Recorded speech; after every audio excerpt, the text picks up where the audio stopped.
महाराष्ट्र पर बड़ा सर्वे आया सामने। सीएम को लेकर चौंकाने वाला खुलासा।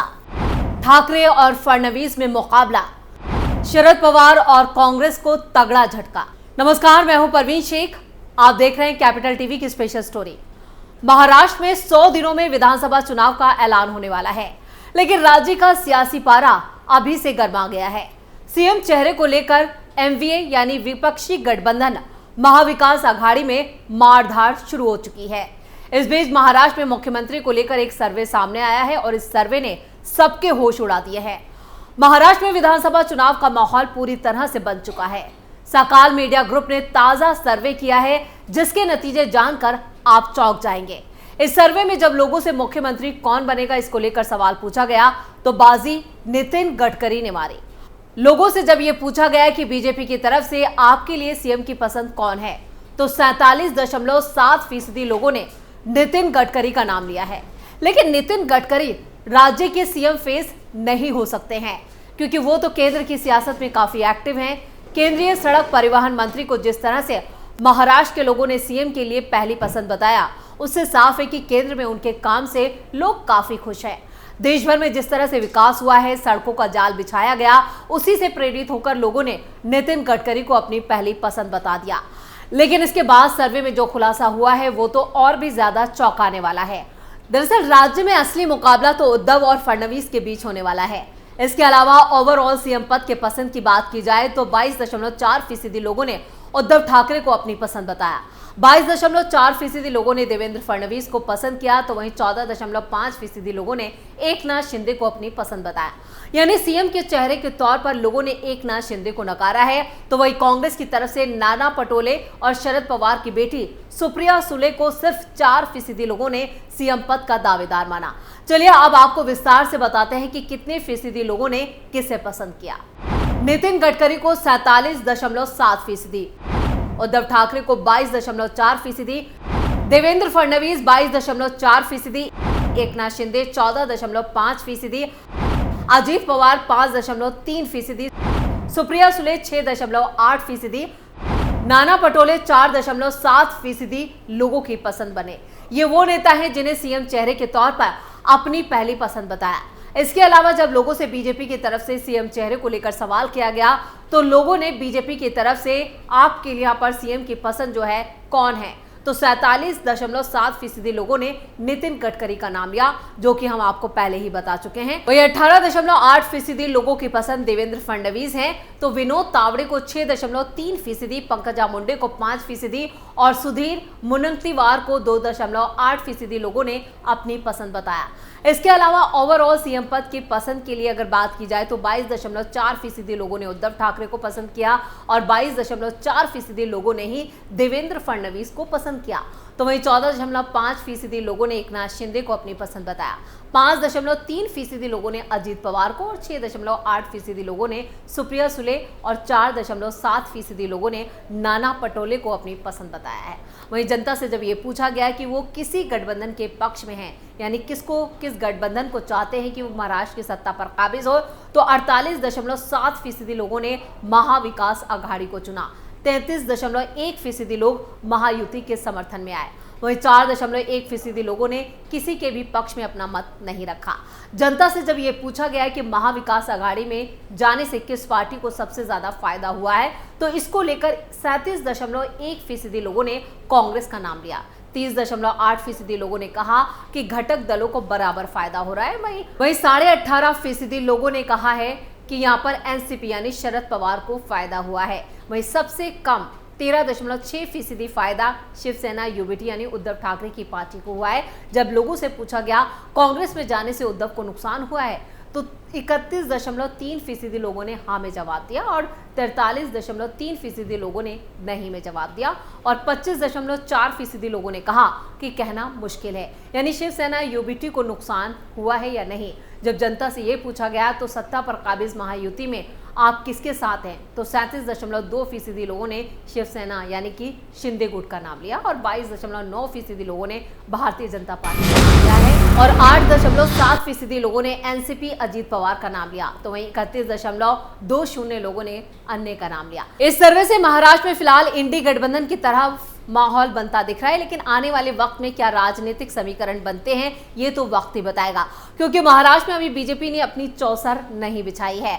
वैसे भी ये जो सर्वे किया गया है वो पवार एंड ग्रुप का मीडिया हाउस है। ऐसे में इस सर्वे पर कितना भरोसा किया जा सकता है, ये पहले ही सवाल खड़ा होता है, क्योंकि सकाल मीडिया ग्रुप ने जो सर्वे 2024 लोकसभा चुनाव को लेकर किया था उसमें भी कोई सच्चाई नहीं थी। लेकिन इस सर्वे से महाविकास आघाड़ी में जरूर दो फाड़ हो सकता है, क्योंकि उद्धव अभी से खुद मुख्यमंत्री का चेहरा बताने में जुटे हैं, जबकि कांग्रेस और पवार गुट इसे खारिज कर चुका है, जिससे साफ है कि अगर इन दोनों दलों ने उद्धव को मुख्यमंत्री के तौर पर चुनावों में पेश नहीं किया तो ये गठबंधन चुनाव से पहले बिखर सकता है। उद्धव की सीएम दावेदारी पर पवार का पावर गेम। नाना पटोले ने भी बढ़ाई उद्धव की दिक्कतें। क्या होगा उद्धव ठाकरे का अगला कदम? लोकसभा चुनाव 2024 में कांग्रेस, उद्धव ठाकरे और शरद पवार इनकी जोड़ी से महाराष्ट्र में सबसे ज्यादा फायदे में राहुल गांधी की पार्टी कांग्रेस रही। अक्टूबर में होने वाले विधानसभा चुनावों को लेकर भी ये तीनों साथ हैं, लेकिन सवाल है कि कब तक, क्योंकि सीएम पद के चेहरे पर सहमति नहीं बन पाई है। शिवसेना यूबीटी की तरफ से विधानसभा चुनाव में उद्धव ठाकरे के नाम को सीएम चेहरे के तौर पर आगे बढ़ाया गया, लेकिन शरद पवार ने इसे खारिज कर दिया। ऐसे में सवाल उठता है कि शरद पवार एक साथ चुनाव लड़ने के लिए तैयार हैं, लेकिन उद्धव ठाकरे के चेहरे पर क्यों नहीं हो रहे हैं तैयार?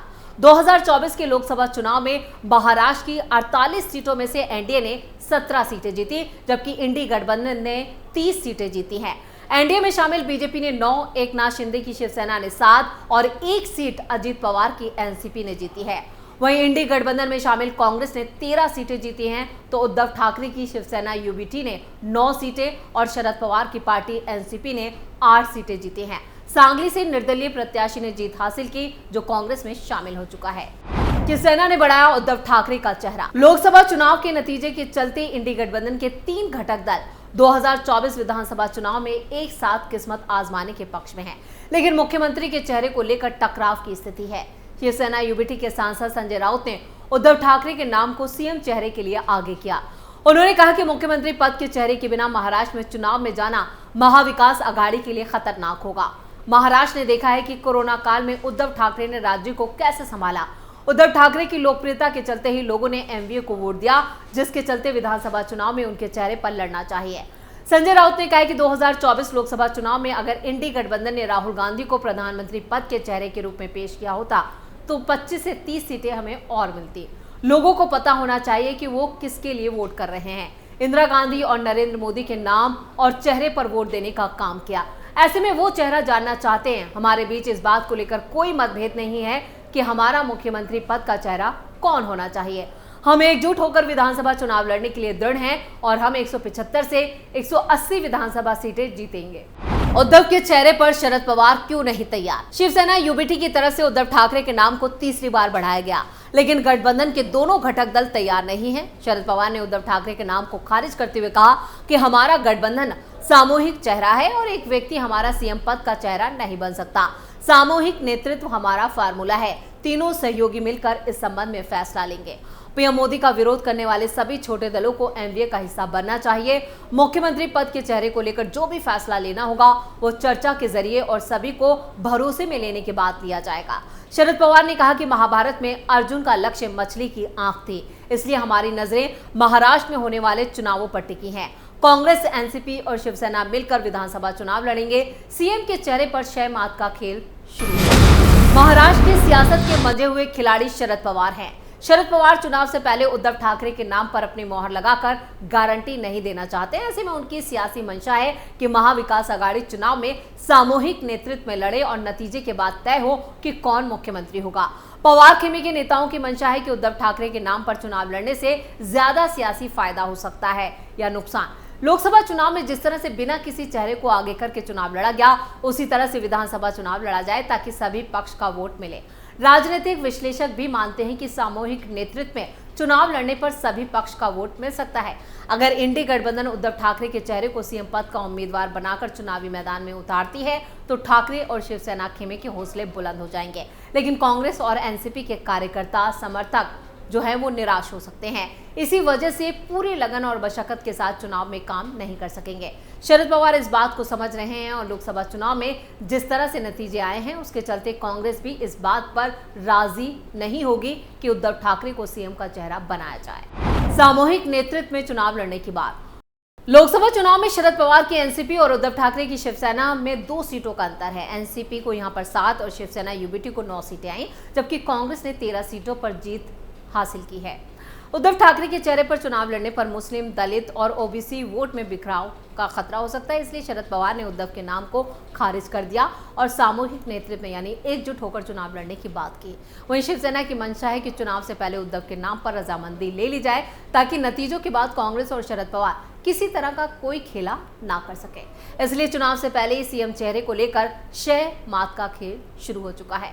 अब इन तिकड़ी जो है ये उद्धव, शरद पवार और राहुल गांधी, ये कांग्रेस, शिवसेना और एनसीपी, इन 3 की तिकड़ी अगर एक साथ चुनाव में लड़ती है, लेकिन अब ये तिकड़ी चुनावों तक बनी रहती है या नहीं बनी रहती है, ये भी बड़ा सवाल है। तो इसी के साथ स्पेशल स्टोरी में फिलहाल के लिए इतना ही। वीडियो कैसा लगा कमेंट करके अपनी राय जरूर दें। वीडियो को लाइक करें, शेयर करें और कैपिटल टीवी को सब्सक्राइब जरूर करें।